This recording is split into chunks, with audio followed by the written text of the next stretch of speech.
के जान्दिन भन्नुभयो मोबाइलको जस्तो बनाउन गर्न आउँदैन अनि बेलैमा पढ्या भए त आउँथ्यो नि पढ्नु भएन मलाई भने भए म पढाइदिन्थे मलाई भन्नु भएन अनि म काठमाडौँ गएपछि हेर्छु बस्छु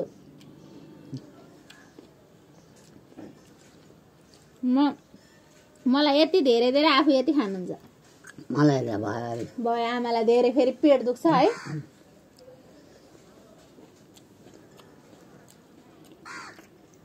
आज मौसम राम्रो छ शीतल छ हिजो पनि शीतल थियो नि हिजो त औँसी भएर सबैजना जान्छन् आमाको मुख हेर्न आउने बेला गाह्रो हुन्छ भनेर शीतल भयो होला अनि कति धेरै त आज फर्किन्छन् आज के रे पर्छ अनि हिजो गएका आज फर्किन्छन् नि त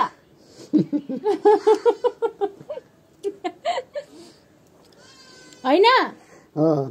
हिजो गएका जति आज फर्किन्छन् नि त माइतबाट त्यही भएर शीतल भएको अझ छँदा छोरो होला त व्रत रहेछ आज होइन आमा स्याउ छ केरा छ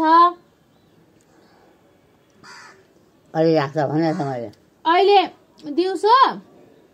दुध र केरा मुसेर ल्याउँछु नि खानुपर्छ है आमा पनि खानु ल दुध र केरा मुसेर ल्याउँछु उहाँको दुध छ नि बिहारीको बिर्सिहाले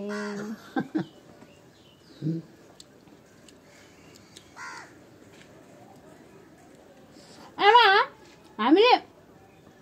हामीले ल्याउने डेरीमा त